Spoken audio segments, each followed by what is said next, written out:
Hi everyone, it's Simon Keeling here at weatherweb.net on Wednesday the 7th of May. Thanks again for watching. Oh, I'm in so much trouble today. I told my wife, look, there'll be no problem. The washing go out on the line and the washing line, and there'll be absolutely no problem at all with that. Guess what? It's rained. Such is the life of a weatherman. She should have watched somebody half decent, shouldn't she? She should have gone to the BBC or somewhere like that and got a proper forecast. Anyway, moving on rather rapidly. Thanks again for watching. As I said, we've got pressure building on the models into the middle of this month. Remember, we've been building this picture, haven't we, over the last few days, and that's certainly where things look as if they are heading. Just go through the next few days. First of all, here's Wednesday. So today, low pressure off towards the west of Scotland. You see these fronts packing their way eastwards, bringing showers and outbreaks of wearing with them, as I found out.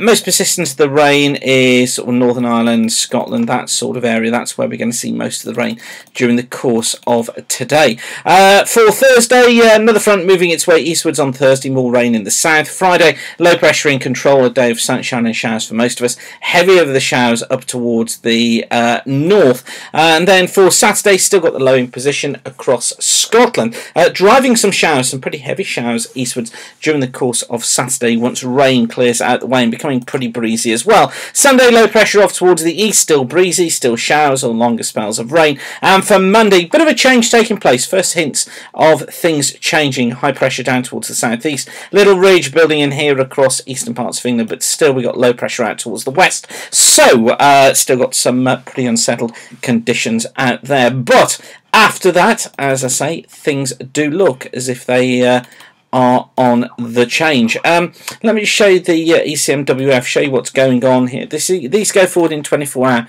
steps. You get these charts from weatherweb.net, and this is the chart for midnight last night. So it's the analysis chart for midnight last night. Now, if we just knock it on, you'll notice what happens. I want you to watch these ridges building in from the Atlantic. Look, here's one. Here's another one just in here. Also important, the troughs here and another trough out here too.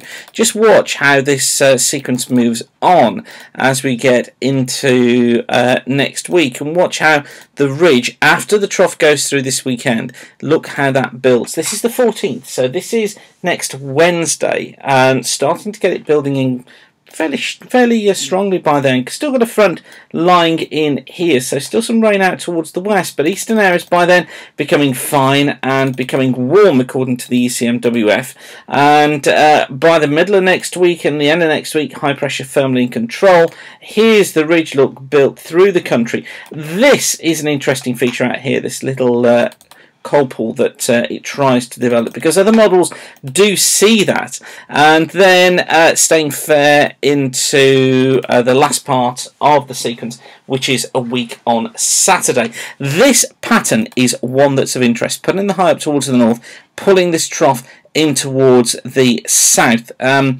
That's quite an interesting development in this pattern.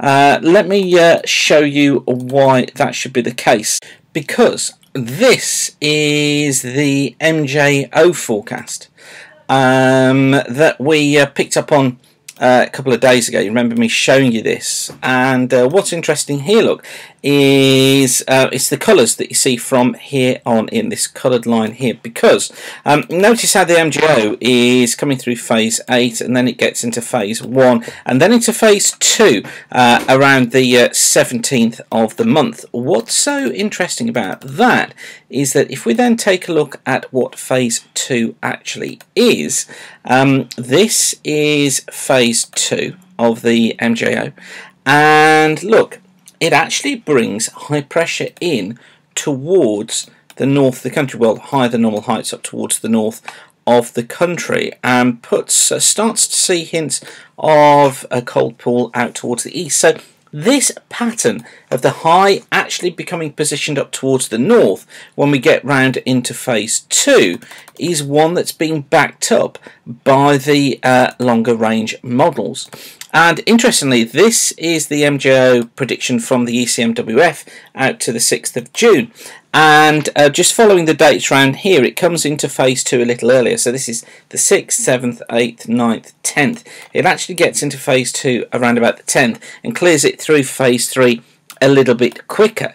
So actually, the seasonal MJO from the ECMWF doesn't tie in quite as well. And just in case you're wondering, what does phase 3 look like? Well, this is phase 3 of the MJO. This is what it normally brings, and what it then does, look, is get us more back into a pattern of low the normal heights up towards the north, but we get this split effect of a high out towards the east, the trough out towards the west of the UK.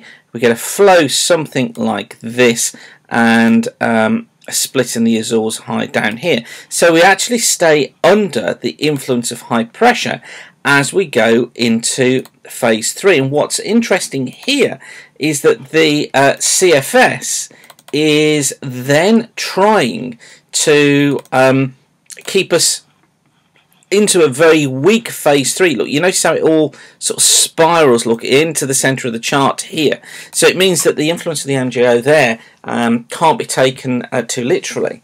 So it actually makes for a very weak MJO during this period from around the 22nd onwards. And generally, what you find when the MJO does this, spirals inwards, is that the pressure pattern becomes locked in and becomes fixed. Let's just look at what the ECMWF does with it. It brings it through phase 3, look, and if we just count the dates through here, 6, 7, 8, 9, 10, 11, 12, 13, this is 14, 15, 16, so this is 16th of May. A little quicker bringing it through the phase 3, look, but then it just spirals it in towards the middle. So it's trying to set up this pressure pattern as well. But the most important thing, I think, from this is when we look at the ECMWF and the idea of this being down here is something that we can pick up on from the CFS here, and by looking at the phases of the MJO, it looks like we're going to go into this sort of pattern. So what I'm looking for is for operational models that kind of then start to tie in with where I'm thinking this pattern is going to go. Just out of interest, this is what the GFS does with it. This is week 1, and you've got to turn upside down for these, but there's the flow, look, going through the country during week 1, so the more unsettled flow during the coming week. Here's week 2, 13th to the 29th. And what this does, it builds the heights down to the south, still got lower heights up towards the north, still got the jet coming through, look, and I think that heavily weighted into the early part of next week. And then into week 3 and week 4, let's get you a better version of that. There we go. What it then does is, look, it's building the heights off to the south, it's got the trough out towards the east here. This is phase 3. This is exactly that pattern, look, of phase 3. There's our lower heights off towards the north, look, and just compare that with that, okay? Look, there's our low the normal heights off towards the north. It's there, and it's been seen again here on the CFS. So the CFS is seeing that, certainly.